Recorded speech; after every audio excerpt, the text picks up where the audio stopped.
శత్రువులైనా ప్రేమించాడు. ఎప్పుడైతే నీవు దేవుని ఆత్మ నీలో ఉంటే నీవు కూడా ఏం చేస్తావు? తండ్రి చేసినట్లు పిల్లలు చేస్తారు. తల్లిదండ్రులు ఏ విధంగా నడుస్తారో పిల్లలు కూడా అదే విధంగా ఉంటారు. అలాగే దేవుని మాట ప్రకారం జీవించేవాడు, దేవుని వాక్యానుసారంగా జీవించేవాడు, దేవుని కోసం నిలబడేవాడు ప్రతి ఒక్కడు ఎలాగుంటాడంటే సేమ్ తన తండ్రి నడిచే నడకలోనే నడుస్తాడు. ఇప్పుడు దేవుని ఆత్మ నీలో ఉన్నప్పుడు నువ్వు కూడా ఏం చేస్తావు? దేవుడు చేసే పనులే నువ్వు చేస్తావు. అంటే పొరుగువారిని ఏమన్నాడు? నిన్ను వలే నీ పొరుగువారిని ప్రేమించమన్నాడు, వారి కొరకు ప్రార్థన చేయమన్నాడు. అలాగే శత్రువు అయిన వారిని ఎక్కడైనా యేసు ప్రభు వారు మొహం మీద చంప మీద కొడితే ఎవరినైనా తిరగబడ్డాడు? ఎక్కడైనా? ఎన్నో మాలు యేసు ప్రభు వారు అబద్ధ ప్రవర్తికుడని దయ్యాల అధిపతినని అవమానం చేసినప్పుడు ఎప్పుడైనా వాళ్ళని ఏమైనా అన్నాడా? అలా ఎందుకు అనలేదంటే కారణము తన పిల్లలే. ఏంటి? అజ్ఞానంలో ఉండిపోయారు. కానీ ఎలా ఉంటున్నారు? దేవుని పిల్లల స్వరూపంలో ఉన్న వీళ్ళు సాతానుకు లోబడిపోయారు, సాతాని క్రియలకు లోబడిపోయారు. అందుకే ఈరోజు దేవుని వాక్యంలో క్లియర్ కట్గా చెప్తున్నాడు, మాట్లాడువాడు నీవు కాదు నేను. ఏమంటున్నాడు? ఎవరైతే నశించిపోతున్నారు, ఎవరైతే నరకానికి దగ్గరగా ఉంటున్నారు, తన పిల్లలను రక్షించుట కొరకు దేవుడు ముందుగానే ఒకరిని అక్కడ సిద్ధపరుస్తాడు. ఫలానా ఇంట్లో ఫలాని వాడు నశించిపోతున్నాడు అనగానే ముందుగానే హెచ్చరిక పంపుతాడు. ఏం చేస్తాడు? ఆ రోజుల్లో ఇశ్రాయేలు ప్రజలు రాజుగా ఉంటున్నా అతని పేరు, ఆ రాజుల్లో ఎంతోమంది ఉన్నారు ఇశ్రాయేలు ప్రజలు. వారు త్రోవ తప్పుతున్నప్పుడు వాళ్ళ దగ్గరికి ఎవరిని పంపించాడు? ప్రవక్తలను పంపించాడు. మీరు వెళ్ళే మార్గము కరెక్ట్ కాదు, మీరు వెళ్తున్నది దేవుని, ఒక పక్క దేవుని ఆరాధిస్తున్నారు, ఒక పక్క సాతాన్ని పూజిస్తున్నారు. ఈ రెండు పడవల మీద ఉంటే దేవుడికి ఇష్టం లేదు. ఎందుకంటే ఆజ్ఞలో మొదటి ఆజ్ఞ ఏంటిది? భూమి ఎందైనను ఆకాశం ఎందైనా ఏ రూపాన్ని సాగిల పడకూడదని దేవుడే నొక్కి ఒక్కాడింకా చెప్పాడు. అక్కడ వీళ్ళు అది పాటించట్లేదు. అన్ని రూపాలు చేసుకుని ఆకాశాన్ని పూజిస్తున్నారు, చంద్రుని పూజిస్తున్నారు, నక్షత్రాలను పూజిస్తున్నారు. దేవుని తెలియని వారంటే ఓకే, దేవుని తెలిసి కూడా వాటి మీద ఆధారపడుతున్నారు. ఇలా చాలామంది ఇలా ఉంటున్నారు. అందుకే దేవుడు ఏం చేస్తున్నాడంటే ముందుగా తన పిల్లలు నరకానికి వెళ్ళకూడదని ఏం చేస్తున్నాడు? హెచ్చరిక పంపుతాడు. అందుకే ఇక్కడ ఏమని రాయబడి ఉందంటే, మీ తండ్రి ఆత్మ మీలో ఉండి మాట్లాడుచున్నదే కానీ మాట్లాడువారు మీరు కాదు. ఏంటి? మీరు కాదు. ఒకవేళ దేవుని మాటలు నేను చెప్తూ ఉన్నానంటే నేను కాదు చెప్పేది, అక్కడ నా అంతరంగంలో ఉన్న దేవుడు నీతో మాట్లాడుతున్నాడు. అది గ్రహించాలి. ఒక దేవసేవకుడు అక్కడ వాక్యం చెప్తున్నాడంటే ఆయన ఏదో సొంతంగా చెప్పడం కాదు, అక్కడ నోటి మాటనిచ్చిన దేవుడు వాళ్ళతో మాట్లాడుతున్నాడు. అర్థమవుతుందా? మనం ఏం గ్రహించాలంటే ఒక దైవ సేవకుని చూసి ఆయన నన్నే అంటున్నాడు. చాలామంది ఏమంటారంటే ఇది నా కోసమే, నన్నే తిడుతున్నాడు, నా క్రియలు చూశాడు కాబట్టి నన్నే అంటున్నారు అనుకొని ఏమైపోతున్నాడంటే దేవుని మందిరానికి వెళ్ళటానికి ఇష్టపడతా. ఈరోజు దేవుడే చెప్తున్నాడు, నువ్వు తప్పు చేస్తే నీ దైవజనుల ద్వారా దేవుడు గద్దిస్తాడు. ఏం చేస్తాడు? గద్దిస్తాడు. నువ్వు గద్దిస్తే లోబడితే సరే, లోబడపోతే నీ కర్మ, నువ్వు నరకానికి వెళ్ళిపోతావు. నువ్వు నరకానికి వెళ్ళకూడదని ప్రభు ఏం చేశాడు? నీకు ఒక సేవకుడు సిద్ధపరిచాడు, లేదా నీకు ఒక సంఘములో ఉన్న విశ్వాసులను సిద్ధపరిచాడు. అలాంటి సిద్ధపరిచిన వారిని నువ్వు ఏమవుతున్నావు అంటే దేవునికి దూరం చేసేలాగా నువ్వు చేస్తున్నావు అని నువ్వు అనుకుంటున్నావు. కానీ ఆయన హెచ్చరిస్తున్నాడంటే అది నీ మంచి కొరకే. అర్థమవుతుందా? ఇప్పుడు ఒక గుంపులో గొర్రెలు వెళ్తూ ఉంటాయి, కానీ ఒక గుంపు గొర్రెలు వెళ్తూ ఉన్నప్పుడు సమానంగా వెళ్తూ ఉంటాయి, కానీ ఒక చోట ముళ్ళ పొదలు ఉంటాయి. కానీ గొర్రెలు ఏం చేస్తాయి? ముళ్ళ పొదల్లో ఉన్న గొర్రెలు, ఆ గొర్రెలు వెళ్ళిపోయి ఆ ముళ్ళలో చిక్కుతూ ఉంటాయి. కాపరి ఏం చేస్తాడు? మొట్టమొదటిగా వద్దు అని పిలుస్తాడు. ఏమని పిలుస్తాడు? గట్టిగా కేకలు వేస్తాడు. వినకడపోతే ఏం చేస్తాడు? ఒక కర్రతో కొట్టి ఒక దాన్ని చెదరగొట్టగానే అన్నీ ఒక ఏకంగా వచ్చేస్తాయి అన్నమాట. అంటే దేవుడు ఏం చేస్తున్నాడు? వాక్యము ద్వారా నిన్ను గద్దిస్తున్నప్పుడు నువ్వు సరి చేసుకుంటే సరే, లేదంటే ఆ గొర్రె ఏమైపోద్ది? వెళ్ళిపోయి ఆ ముళ్ళ పొదల్లో చిక్కుపోయి ప్రాణాన్ని కోల్పోతుంది. ఆ ముళ్ళు ఎవరో? సైతాను. నిన్ను ఎప్పటికప్పుడే దాని వైపు తిప్పుకొని ఆకర్షణ చేసుకొని నిన్ను ఏం చేస్తుంది?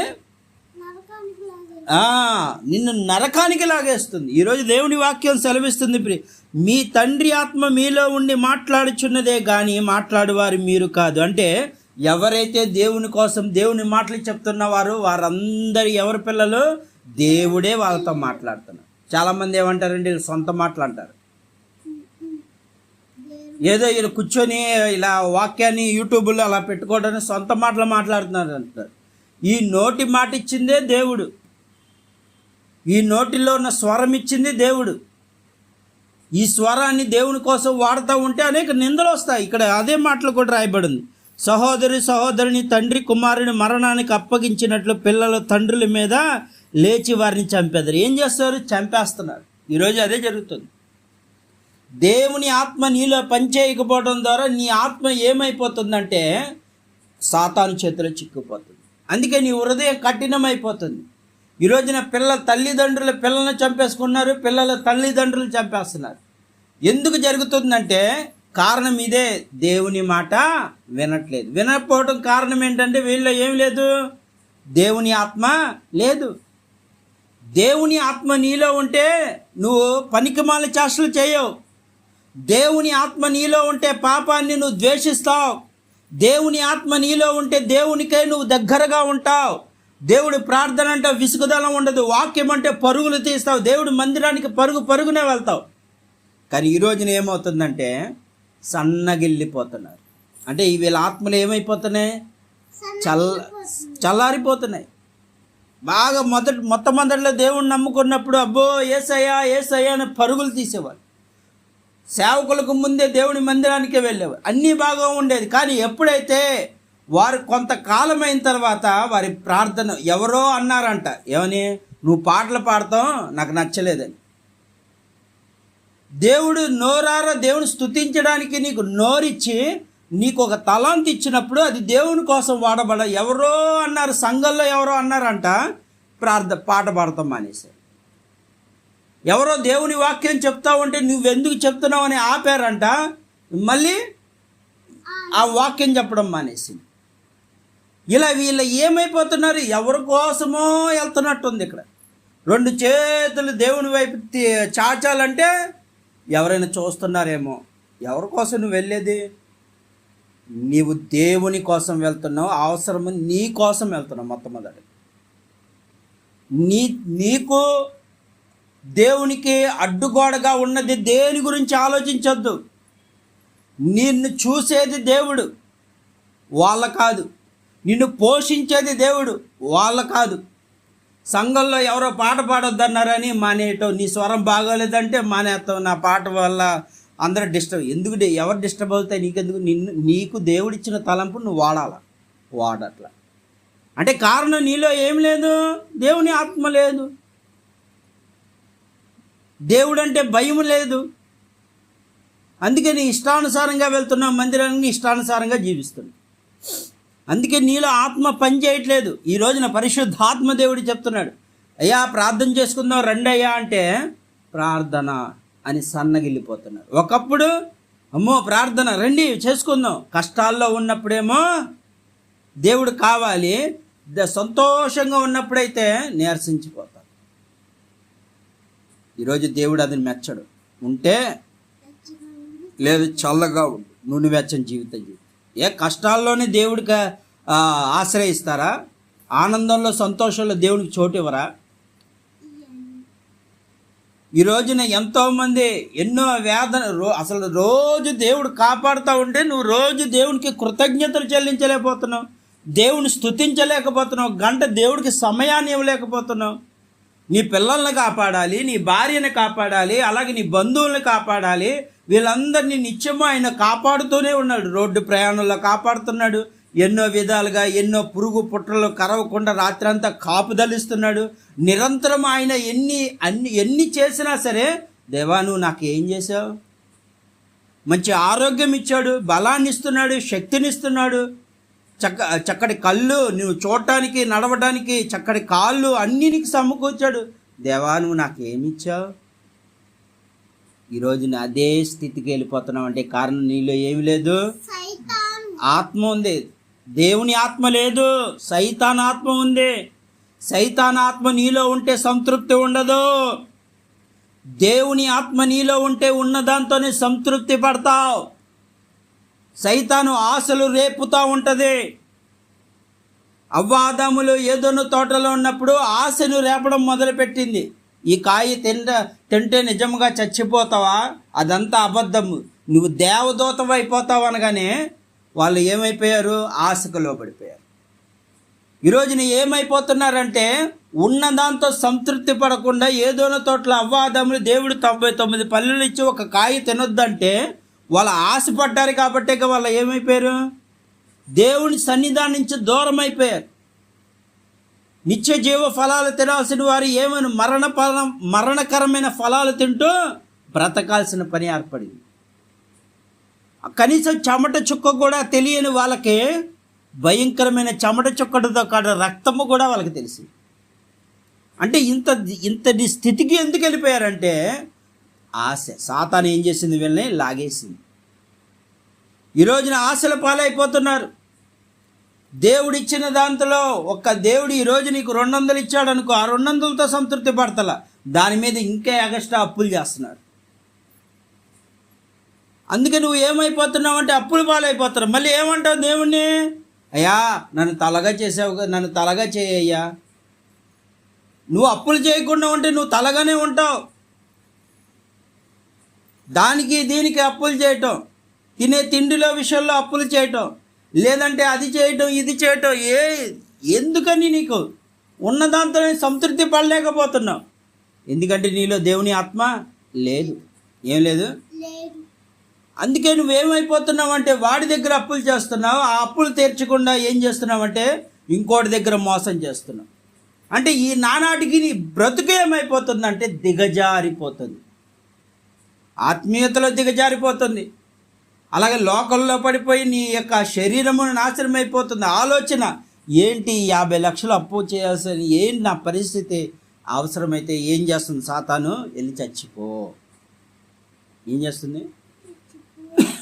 వెళ్ళి ఊరేసుకొని చచ్చిపో, లేకపోతే అది చేసుకొని చచ్చిపో. ఇవి నువ్వు భరించలేవని ప్రేరేపణ కలగజేస్తుంది.